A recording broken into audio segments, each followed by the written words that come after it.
요한복음 4장 46절 예수께서 다시 갈릴리 가나에 이르시니 전에 물로 포도주를 만드신 곳이라.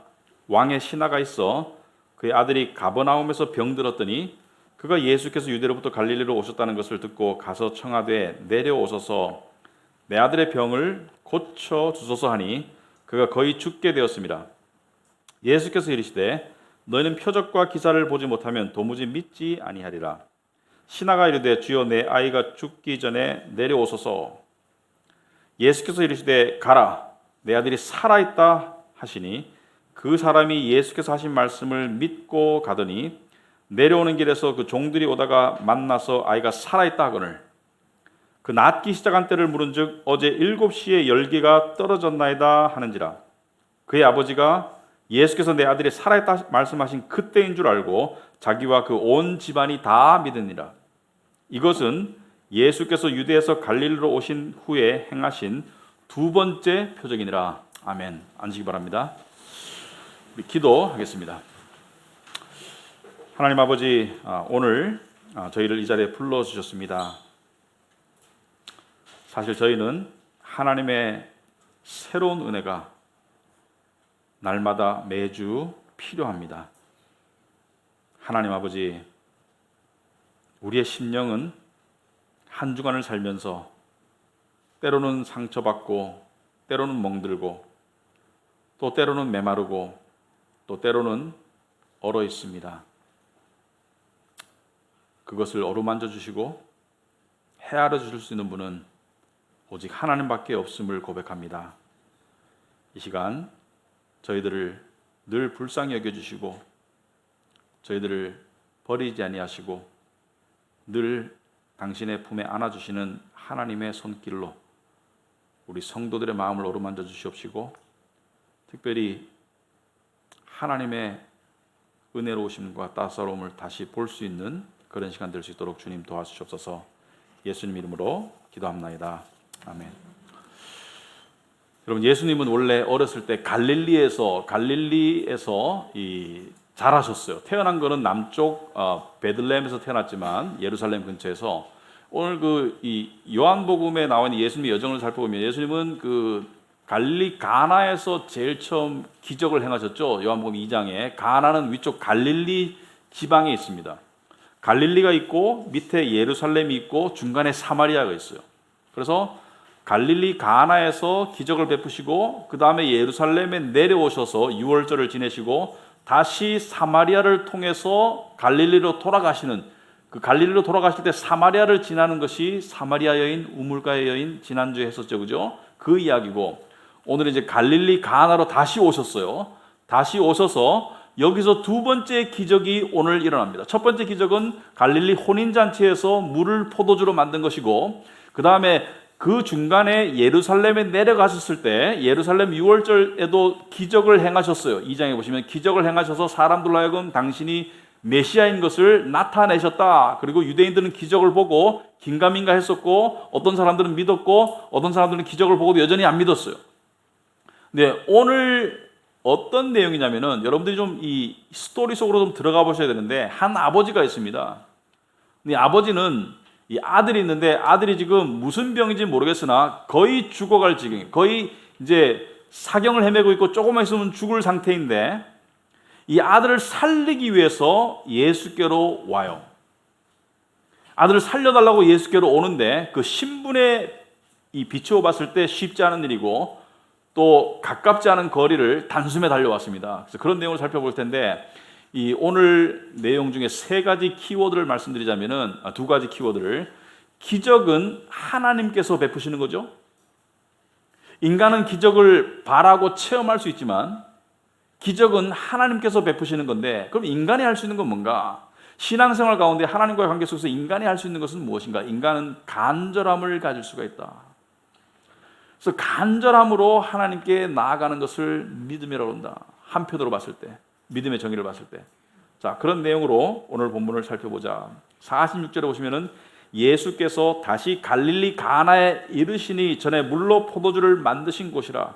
왕의 신하가 있어 그의 아들이 가버나움에서 병들었더니 자, 여기 보니까 예수님은 가나로 다시 돌아오셨고 이전에 기적을 베푸셨던 곳이고 지금 돌아왔을 때 많은 사람들이 모였을 거예요. 왜? 가나에서의 기적을 기억하고 그 다음에 유대 예루살렘 땅에 내려가서 6월절 동안 행하신 기적을 보고 들은 자들이 모였을 겁니다. 왜? 신기하니까. 이분이 정말 하나님이 보내신 자가 맞는가? 신기하니까. 사람들이 몰려들었을 거예요. 그런데 그 동네 사람만 모인 것이 아니고 여기에 한 사람이 멀리서 왔어요. 가버나움은 갈릴리가 호수잖아요. 호수 북쪽에 있는 해안 도시입니다. 그러니까 호수와 붙어 있는 도시가 가버나움이고 가나는 갈릴리 호수 서쪽 내륙에 들어가야 돼요. 근데 직선 거리가 29km야. 29km를 오늘날 이렇게 이 뚫린 길로 말하자면은 사람이 걸어서 한 몇 시간 만에 갈 수 있지만 여러분 등산해 보면 2km 올라가는데 한 2-3시간 걸리죠. 그러니까 꼬불꼬불한 산길을 오르락 내리락 하면 이게 반나절 가도 못 가는 거리라고 보시면 돼요. 29km를 온다는 것은 상당히 먼 거리다. 근데 그 아들이 가버나움에서 병이 들었어요. 그래서 병이 들어가가지고 예수를 찾아옵니다. 왜 찾아왔겠습니까? 아들 살리려고. 여러분, 그 사람이 가장 절실해질 때가 가족에게 무슨 일이 생겼을 때요. 특별히 자녀에게 무슨 일이 생겼을 때, 자녀를 가진 부모들은 아주 상상이 되겠죠. 자녀에게 무슨 일이 생겼을 때 그 간절함은 상상을 초월합니다. 내 자녀가 죽을 운명에 처해 있다. 요즘 말하면 자녀가 중환자실에 있다. 상당히 절실하고 간절하겠죠. 그래서 아버지가 찾아와요. 47절 보니까 그가 예수께서 유대로부터 갈릴리에 오셨다는 것을 듣고 이제 갈릴리로 돌아오셨다는 것을 듣고 가서 청하되, 그러니까 29km를 달려왔어요. 시간적으로 굉장히 오래 걸렸을 겁니다. 29km를 단숨에 와가지고 청하되 내려오셔서 어디로? 가버나움으로 오셔서 내 아들의 병을 고쳐주소서 하니 그가 거의 죽게 되었더라. 그러니까 이 환자를 봐야 되겠죠. 여러분, 보통 의사가 환자를 보고 고치지 안 보고 고치지 못하고 예수님도 병든 자나 심지어 죽은 나사로를 보고 살리고 고치고 하셨죠. 그죠? 보고 말씀으로 또는 어떤 행동으로 어떤 또 기도로 살리고 고치고 하셨는데, 그러니까 아들을 살려달라는 거지. 아들한테 와서 아들을 살려달라. 가버나움으로 내려오셔서 예수님 모시러 온 거예요. 아들을 살리려고.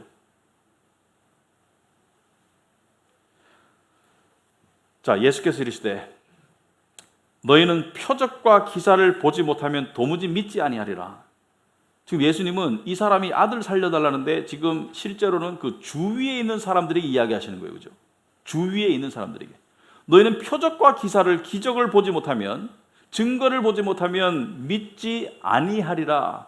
실제로는 예수님께서 꾸짖으시는 겁니다. 너희들은 진리의 말씀을 듣고 믿지 않고 꼭 증거를 달라고 하는구나. 근데 증거를 줘도 너희들이 유대인들이 안 믿었습니다. 많은 수가 안 믿었어요. 심지어 다음 5장에 보시면은 예수님께서 안진뱅이를 살리시는데 그 증거를 보고도 예수를 죽이려고 도모하지 예수를 믿지 않았고, 죽은 나사로를 살렸을 때는 나사로와 예수를 둘 다 죽이려고 했습니다. 예수가 유명해지는 증거를 은폐하고 덮기 위해서, 그러니까 증거를 보고도 안 믿는 강팍한 마음을 꾸짖으시는데, 이 아버지는 그 이야기를 듣자마자 신하가 이르되 주여 내 아이가 죽기 전에 내려오소서. 한시가 급한 것이죠. 빨리 내려오달라고 2번 얘기하는 거예요. 여러분, 여기서 신하라는 것은 이 사람은 유대인이 아닙니다. 이 당시 유대는, 이스라엘은 로마의 식민지죠. 말하자면은 지배계층 로마의 시민권자일 것이고, 그 다음에 아마도 추정컨대 백부장쯤 되는 관리일 것이다. 그러니까 군대를 거스리는 어떤 그 부대의 대장일 것이다. 책임자일 것이다. 그러니까 관리예요. 그러니까 사실은 이스라엘 사람도 아니에요.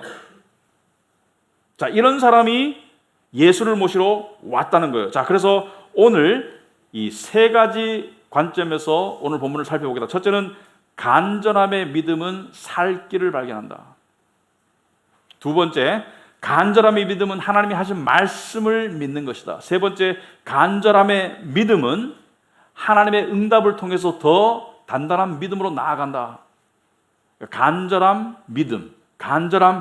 자, 간절함의 믿음은 살 길을 발견한다. 자, 오늘 이 아버지는 간절한 상황에 있습니다. 당연히 간절한 상황이죠. 왜? 아들이 죽게 생겼으니까 간절한 상황에 있는데 그 간절한 상황 속에서 나아갈 바를 찾았어요. 어디로 나갑니까? 주님께로 나아가는 거예요. 여러분, 제가 풀어서 얘기하자면은 현대인들은 조금 영혼과 이 내면의 기능에 좀 장애가 발생한 것 같아요. 무슨 말이냐면은 현대인들은 인류 역사를 통틀어 봤을 때, 수천 년의 역사를 통틀어 봤을 때 우리가 문헌을 통해서, 고대 유적을 통해서 과거 시대 사람들의 삶을 알 수 있고 특별히 그들의 글을 통해서 알 수 있는데, 현대인들이 문명이 발달함에 따라서 사람들이 기계화되고 현대화됨에 따라서 많은 지식이 증가했어요. 교통통신 수단이 발달하고, 그래서 훨씬 더 많은 일을 할 수 있고 훨씬 더 생산성이 좋아진 것은 사실이야. 그런데 동시에 현대인들이 현저하게 줄어든 부분이 있습니다. 그게 뭘까? 현대인들이 고대 사람들에 비해서 현저하게 떨어지는 부분이 있어요. 우리가 키도 더 클 겁니다, 아마. 잘 먹어서. 또 오래 살아요. 그리고 훨씬 더 똑똑해. 아는 지식은 훨씬 많아. 그런데 현저하게 떨어지는 게 뭐냐면은 영혼과 내면의 인간성을 상실한 나머지 인간이 가져야 할 당연한 생각과 질문을 할 수 있는 능력이 현저히 떨어졌어요. 무슨 말이냐면, 구체적으로 말하자면, 첫째, 현대인은 왜 사는가를 생각하지 않아요. 현대인들은 어떻게 살 것인가, 어떻게 편안하게 살 것인가, 어떻게 안전하게 살 것인가, 어떻게 부유하게 살 것인가를 생각하지만 더 깊은 근본적인 인생의 의미에 대해서는 생각하지 않아요. 근데 과거 사람들은 많이 생각했어요. 어떻게 할 수 있냐? 글을 보면 알 수 있어요. 그들의 생각을 보면 알 수 있어요. 그들은 왜 사는가를 많이 생각하고, 또 더 나아가서 그들은 거의 대부분의 사람들이 예외 없이 인생은 어디로 가는 것인가에 대해서 생각했어요. 탐구했어요. 소위 말해서 죽음 뒤에 어디로 가는 것인가에 대한 생각을 하며 살았는데, 현대인들은 그 생각을 차단하며 살아요. 그죠? 일반적으로. 기독교인이 아닌 다음에는 차단하며 살아요. 그래서 YOLO라는 말 있죠. You only live once. 한 번밖에 안 살아. 그러니까 지금 즐겁고 지금 안전하고 지금 편안하면 그게 최고의 가치지, 그 다음의 인생에 대해서는 생각하지 않으려는 경향이 현저하다. 왜 그런지는 한번 여러 가지로 심리학적으로 살펴봐야 되지만, 분명한 것은 현대인들은 영혼의 기능이 많이 장애가 발생했다는 것은 사실입니다. 우리 인식할 줄 알아야 돼요. 두 번째, 현대인들은 자기 안에 있는 이 영혼의 목소리, 좀 쉽게 말하자면 간절함, 이 깊은 갈망에 대해서 제대로 인식하지 못하고 표현하지 못합니다. 제대로 인식하지 못하고 표현하지 못해요. 말하자면은 내가 왜 두려운지, 왜 불안한지, 왜 초조한지, 왜 우울한지를 물질적이고 세상적이고 피상적인 이유 속에서만 그 이유를 찾으려고 해요. 뭐 돈이 없어서, 건강이 안 좋아서, 친구가 없어서, 또는 재밌는 일이 없어서, 휴가를 못 가서, 쉬지 못해서. 하지만 그것들 피상적인 이유들보다 훨씬 더 깊은 데 있다는 사실을 인지하지를 못해요. 그래서 어떤 결과가 나오느냐? 현대인들은 간절하면서도 간절하다는 것을 몰라. 자기가 간절하면서도 간절한 상태를 표현할 줄 몰라. 그래서 많은 현대인들은 만나서 간절한 대화가 없어. 그것이 신앙생활로 들어오면 어떻게 돼요? 하나님을 향한 간절한 표현을 할 줄 몰라. 간절함이 없어서가 아니에요. 간절함이 없는 영혼은 없습니다. 나는 상황적으로 별 문제가 없는데, 아니요, 영혼에 들어가면 간절하지 않은 사람은 없어요.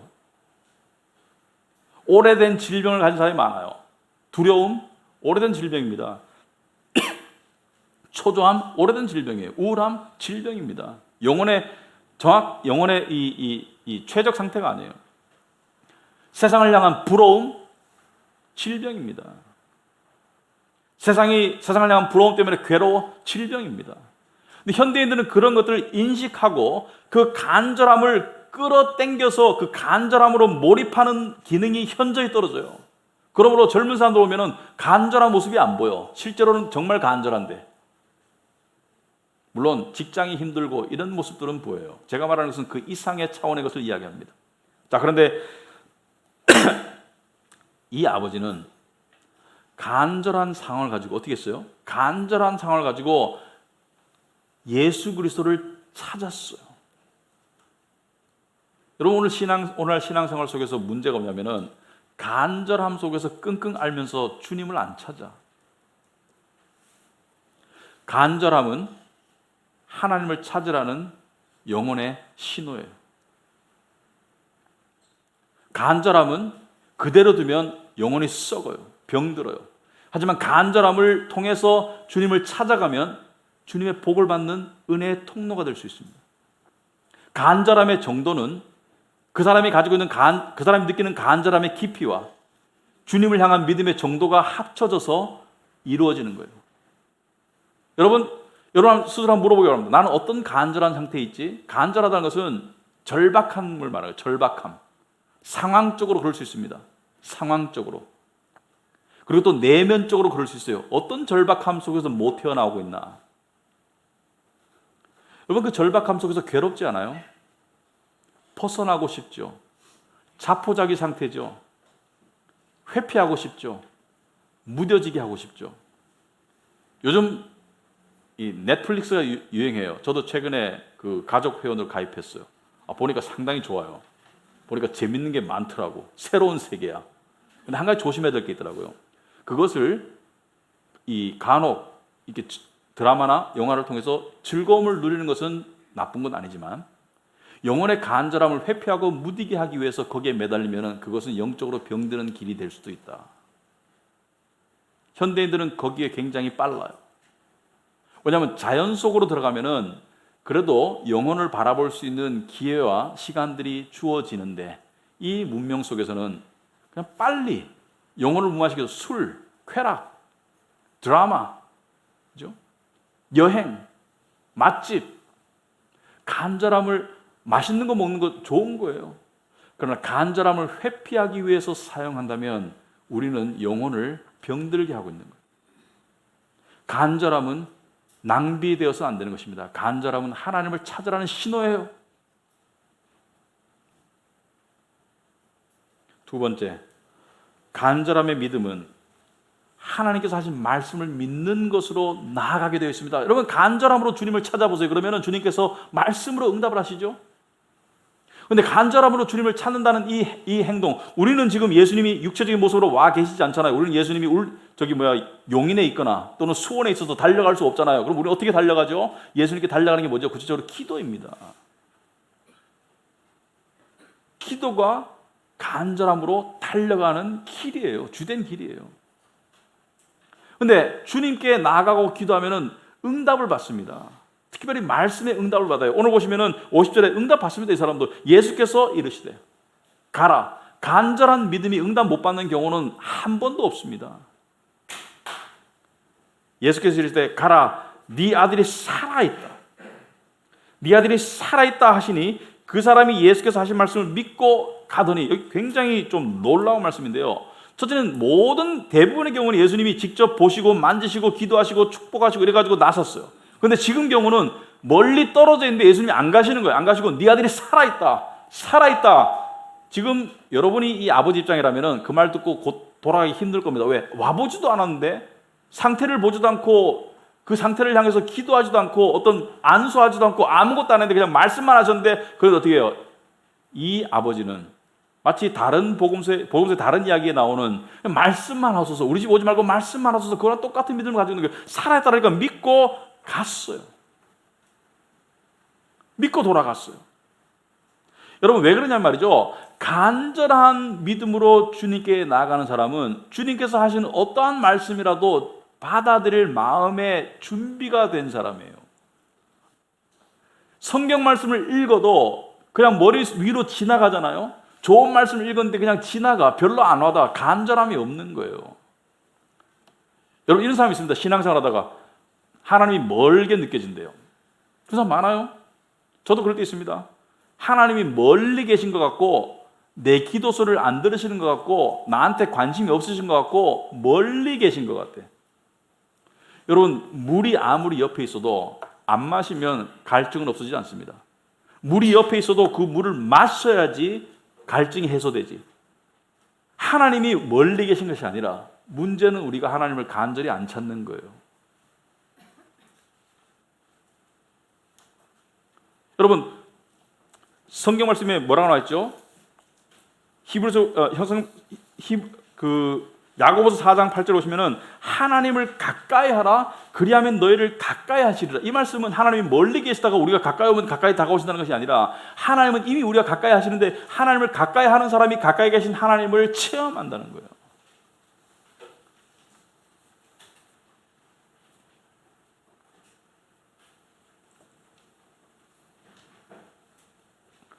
말씀을 통해서 응답받는 것, 가장 확실한 응답이고요. 두 번째는 상황을 통해서 응답받는 것. 간절한 사람은 상황을 통해서 하나님의 응답의 섭리를 알 수 있어요. 왜? 간절한 사람은 그 응답을 만나면 갈증이 해소되기 때문에 알 수 있어요. 여러분, 세상 살면서 좀 두려울 때 있죠. 네? 미래가 두렵고, 직장 생활이 두렵고, 가정에서 뭐 자녀가 잘못될까 두렵고, 내 자신이 잘못될까 두렵고, 두려울 때 많을 거예요. 인생은 두려울 수밖에 없는 거예요. 왜냐하면 이렇게 불확실한 세상에 살면서 안 두려울 수가 있나? 작게는 나의 어떤 개인적인 삶, 가정의 삶, 크게는 뭐 미군이 철수할 수도 있고, 그죠?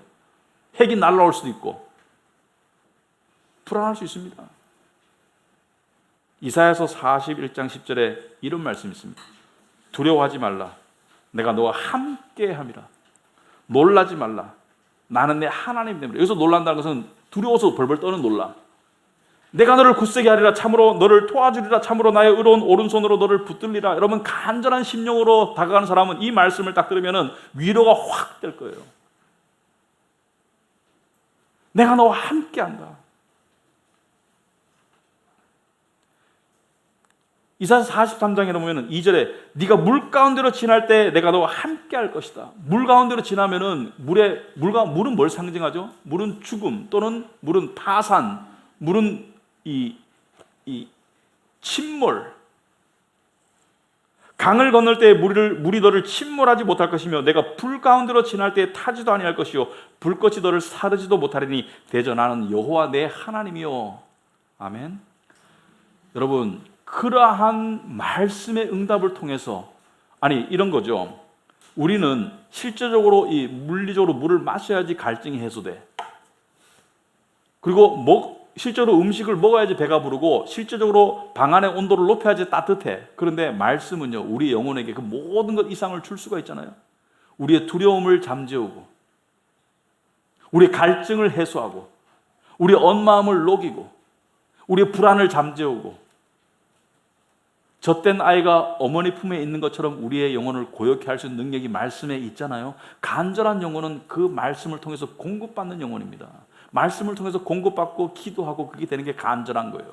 여러분, 간절한 것은 나쁜 게 아닙니다. 간절한 것은 인간의 보편 상태이고 간절하지 않은 척할 뿐이지 간절하지 않은 사람이 없어요. 여러분, 겉으로 봤을 때 안 간절해 보이는 사람이 있어. 뭐 대충 다 가졌어, 세상적으로. 보니까 별로 아쉬울 게 없는 사람이 천만의 말씀 내면에 들어가 봤습니까? 저는 목사니까 상담을 해보잖아요. 와, 겉으로 보기에 멀쩡해 보는 사람이 속으로 더 간절한 사람이 많아요. 근데 문제는 자기가 간절하다고 해서 인정 안 하려고 해. 자기가 간절하다고 해서 인식 안 하려고 해. 자존심 상해. 하나님 앞에 그럴 필요 없어요. 간절해요. 우리는. 안 두려운 인생이 어디 있습니까? 안 괴로운 인생이 어디 있고, 안 불안한 인생이 어디 있습니까? 간절함을 통해서 하나님을 향해 나아가고 말씀을 통해서 응답받고, 그게 신앙생활이에요. 시편 121편에 이런 말씀 있죠. 여호와께서 너를 실족하지 아니하게 하시며 너를 지키시는 이가 졸지 아니하시리로다. 이스라엘을 지키시는 이는 졸지도 아니하시고 주무시도 아니하시리로다. 여러분, 이 말씀을 딱 들었을 때 어떤 생각이 드나요? 저는 이 생각이 듭니다. 아이가 아플 때 부모님이 잠 자던가요? 그냥 대충 아픈 게 아니고 열이 막 38도 39도 오르는데 안 자요. 자면 이상한 아빠지. 안 자요. 그리고 아이가 내는 갖가지 소리에 귀를 기울입니다. 그리고 소리를 분석하려고 해. 이 신음은 뭘 뜻하지? 이게 배고픔인가? 열이 올라서 그런가? 춥다는 것인가? 덥다는 것인가? 이건 뭘 뜻하지? 배고프다는 것인가? 온갖 이 신경을 곤두세워서 아이의 신음을 분석하려고 하죠. 그죠? 왜? 부모니까. 여러분, 때로 간절할 때 기도가 안 돼요. 간절할 때 한숨이 나올 때도 있고, 간절할 때 끙끙 앓는 소리가 나올 때도 있고, 그냥 눈물이 나올 때도 있어요. 침대에 누워가지고 그냥 꼼짝달싹하고 할 수 없는 상태에서 하나님을 향한 푸념이 나올 때도 있어요. 그것조차 하나님은 너의 작은 신음에도 귀를 기울이신 하나님이다. 여러분, 하나님 멀리 있지 않습니다. 하나님은 여러분을 사랑하세요. 예수님을 통해서 사랑하신다는 증거를 보여주셨고, 그 사랑은 변함이 없습니다. 어떤 사람이 이렇게 생각하는 사람이 있습니다. 불행한 일이나 힘든 일이나 갑작스러운 일이 닥쳤을 때 하나님이 나를 미워하셔서 친다고 생각해요. 천만의 말씀이요. 세상에서는 그런 일이 생길 수 있어요. 그렇지만 하나님 우리를 사랑하세요. 그리고 우리의 신음소리를 듣고 응답하세요. 특히나 간절한 상황에 왔을 때 하나님의 응답이 훨씬 더 깊고 빨라요.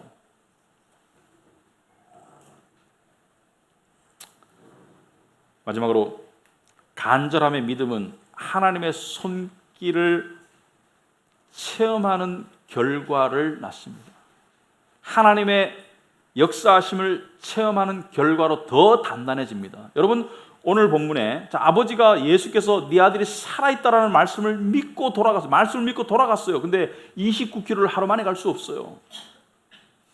근데 가다가 종들을 만났어. 51절 보니까 내려가는 길에서, 본문에 51절에 내려가는 길에서 그 종들이 오다가 만나서 아이가 살아있다 하거늘. 여러분, 왜 길에서 만났을까? 종들이, 그죠? 종들이 이 죽어가던 아이가, 주인은 지금 이 가나 땅으로 예수님 만나러 가셨는데 지금 주인이 안 돌아왔는데 아이가 살아났을 거 아니에요. 예수님 말씀하신 그 시간에. 그러니까 이 기쁜 소식을 앉아서 기다릴 수 없잖아요. 충성스러운 종이면 당연히 주인에게 빨리 가서 알려야 되지. 그래, 걱정을 빨리 한시라도 덜어야 되지. 종들은 주인에게로 가고 주인은 집으로 돌아가고 중간에 만났는 거야. 그래서 만나는 종들이 오다가 아이가 살아있다. 아이가 살아났습니다. 죽다가 살아났어요. 주인에게 이 기쁜 소식을 전해러 왔어요. 그래서 아버지가 물어봅니다. 52절에 언제 낫기 시작했어? 근데 그 시간 언제 깼어요? 바로 예수님이 네 아들이 살아있다라고 말씀하신 그 시간, 바로 7시에, 어제 7시에 열기가 떨어졌나이다. 보니까 지금 이 체온이 막 급속도로 올라가서 애가 지금 죽게 생겼는 거예요. 열기가 떨어졌나이다. 오후 1시에요. 예수님이 살아있다고 말씀한 그 순간이 아이가 살아나는 시간인 것을 확인했어요. 자, 간절한 믿음은 말씀의 응답을 받고 그 다음에 하나님의 이 실질적인 응답을 체험함으로써 뭐예요? 더 큰 믿음으로, 더 단단한 믿음으로 나아갑니다. 그런데 신앙생활 체험이 없으면 곤란해. 물론 체험은 지식을 먼저 얻어야 돼요. 올바른 지식 없는 체험은 그건 가짜 체험이고 무서운 체험이고 미신적인 체험이 될 수 있는데, 지식이 들어오고 체험이 함께 들어와야 돼. 지식이 있고 체험이 들어와야지 이게 뜨거운 신앙으로 나아갈 수가 있어요. 53절에 그의 아버지가 예수께서 네 아들이 살아있다 말씀하신 그때인 줄 알고 자기와 온 집안이 다 믿으니라. 여러분, 더 큰 믿음으로, 더 깊은 믿음으로, 더 넓은 믿음으로 가족들이 다 나아가는 그런 놀라운 역사가 있는 것입니다. 여러분, 신앙생활요, 하나님의 이 응답의 맛을 체험하지 못하면 신앙생활이 힘들어요. 메말라요. 불가능합니다. 여러분, 그 시편에 보시면 이런 말씀이 있습니다. 시편 34편 8절에 오시면 너희는 여호와의 선하심을 맛보아 알지어다라는 말이 있습니다. 여러분, 맛을 머리로 봅니까? 우리 음식을 먹기 전에 머리로 먼저 인지합니다. 이 음식은 이렇게 생겼구나, 색깔이 이렇고 뜨겁구나, 뜨겁겠구나, 차갑겠구나, 이 음식은 이렇게 먹어야지, 머리가 있어야지 먹을 수 있어요. 머리 없이 못 먹어요. 그러니까 머리가 있어야 돼요. 하지만 맛은 뭘로 보나요? 맛은, 상상은 머리로 하지만 맛은 입으로 보죠. 맛은 입으로 보는 거예요. 신앙생활도 마찬가지예요. 여호와를 맛보아 알지어다, 이게 추상적으로 들릴 필요가 없습니다. 여호와를 뭘로 맛보나요? 우리의 영혼과 우리의 가슴으로 맛보는 거예요. 머리로 인식하고 가슴으로 맛보는 게, 이게 여호와를 맛보아 알지어다 그랬잖아요. Taste and see. 맛을 보라는 거예요. 여호와를 맛본다는 게 구체적으로 뭐죠, 여러분? 여호와를 맛본다는 것은 하나님의 임재를 통해서, 하나님의 임재를 통해서 내가 하나님께 매달릴 때, 예배 시간에, 기도 시간에, 개인 경건 시간에 하나님께 매달릴 때 하나님의 임재를 통해서 하나님이 나를 긍휼히 여기심, 하나님이 나를 사랑하심, 하나님 나를 받아주심, 하나님 나를 안아주심, 하나님 나에게 확신을 주심, 나를 용서하셨음, 이런 것들을 우리가 체험하는 거예요. 이런 것을 체험함을 통해서 하나님은 선하시구나 맛보할지어다 내 영혼이 맛을 보는 거예요.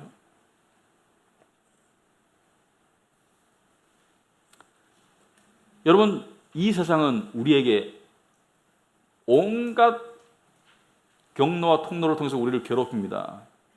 걱정을 통해서 두려움을 심어주려고 하고, 불안감을 심어주려고 하고, 남과의 비교와 탐심을 통해서 부러움과 욕심과 패배감을 심어주려고 해요. 우리의 많은 앞으로 남았을 것으로 예상되는 미래를 바라보게 함으로써 우리를 하여금 미래를 향한 밝은 생각이 아니라 두려운 생각을, 암울한 생각을 우리에게 심어주려고 해요. 어떻게 헤어날래요? 물론 우리는 삶을 살아야 됩니다. 일해야 되고 먹어야 되고 공부해야 되고 자야 되고 삶을 살아나가야 돼요. 그러나 근본적으로 어떻게 해야 됩니까? 어디서 두려움을 이길 수 있는 힘이 오나요? 어디서 세상을 향한 부러움과 욕심을 이길 수 있는 능력이 오나요? 우린 그것을 이기려고 스스로 발버둥 쳐서는 안 됩니다. 어떻게 해야 돼요? 우리 안에 하나님의 임재가 들어오면 그만큼 세상은 몰려나가지게 되어 있습니다. 우리 안에 하나님의 맛이 우리 안에 들어오잖아요. 여러분, 하나님의 맛을 본 사람은 제 말을 이해할 것입니다. 하나님의 긍휼하심, 하나님의 은혜의 맛을 내가 정말로 본 그 순간에는 두려움이 없죠? 불안이 없습니다. 부러울 게 없어요. 왜? 세상에서 제일 좋은 것을 맛보고 있는데. 스테이크 먹는 사람이 라면 먹는 사람 부러워할 이유가 없잖아요. 우리 안에 하나님의 임재가 들어온 만큼 세상이 몰려 쫓겨나가고 세상이 들어온 만큼 하나님의 임재의 자리가 좁아져요. 그럼 우리가 할 일은 뭐예요? 우리 안에 간절함으로 하나님의 임재를 받아들이는 것이 가장 시급합니다. 그게 뭐예요? 바로 그게 기도입니다. 여러분, 기도 왜 합니까? 말씀 왜 봅니까? 응답 받으려고, 그죠? 응답의 90% 이상은 하나님의 임재가 들어오면 응답이 돼요. 하나님이 내 안에 가까이 들어오시면 응답이 됩니다. 문제가 해결돼요. 여러분, 그래서 신기하게요, 이 같은 설교나 같은 집회를 하는데, 같은 기도를 하는데 어떤 사람은 사람 10명 앉아 있어. 다 상황에 문제가 각각 달라. 어떤 사람은 이런 문제, 어떤 사람은 저런 문제, 문제가 다 다른데 응답 다 받았대. 왜 그렇습니까? 하나님의 임재가 들어오면 다 해결되는 거예요.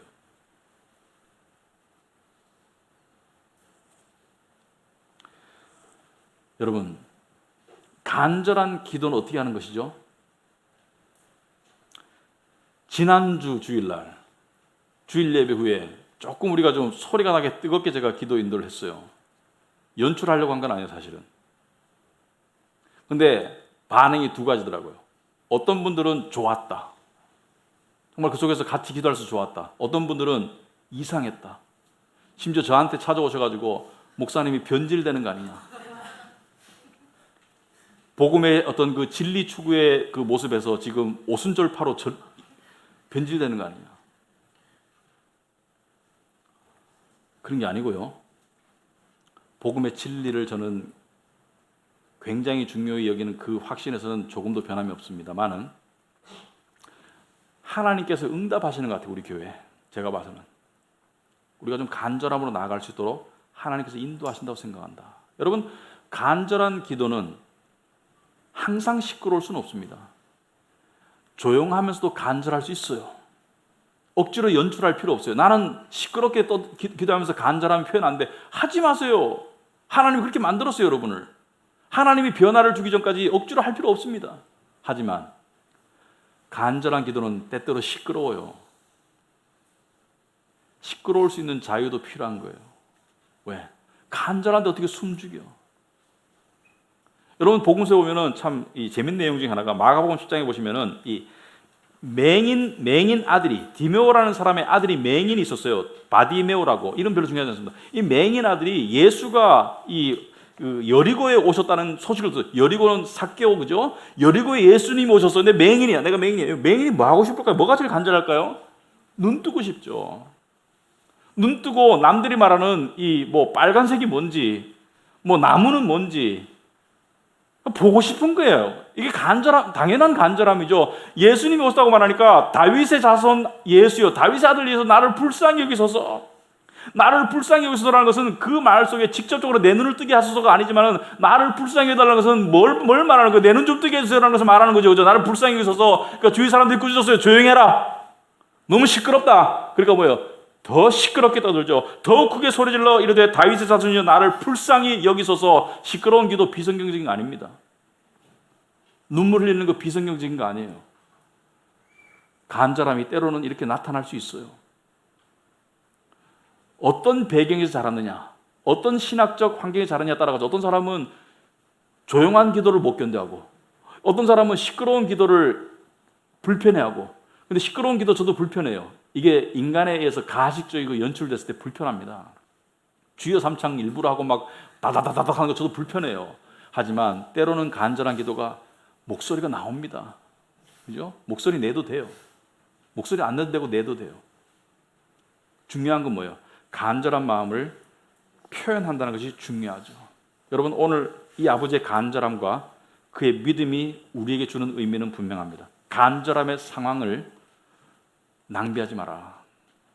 그걸 통해서 하나님께 나아가라. 피상적인 문제만 꽂혀 있지 마라. 그 깊은 내면의 문제를 봐라. 나는 왜 돈 때문에 고민하는가? 나는 왜 진로 때문에 고민하는가? 나는 직장에서 인간관계 때문에 고민하는가? 그 피상적인 문제를 통해서 그 깊은 문제로 들어가 봐라. 다 영혼의 문제이다. 두려움과 불안과 부러움과 탐심과 영혼의 문제입니다. 그 영혼의 문제를 아는 것이 아주 중요한 출발이고요. 알았으면 어디로 가야 돼요? 의사에게 나가야 돼요. 의사에게. 병 있으면 어디로 가야 되면 의사에게 가야 되지. 고칠 수 있는 의사에게. 돌팔이한테 가면 안 되지. 응? 돌팔이 의사한테 가면 안 되지. 세상은 다 돌팔이 의사예요. 예수님이 진짜 의사예요. 거기로 나아가는 저와 여러분 되길 바랍니다. 아시겠죠? 네, 기도하겠습니다.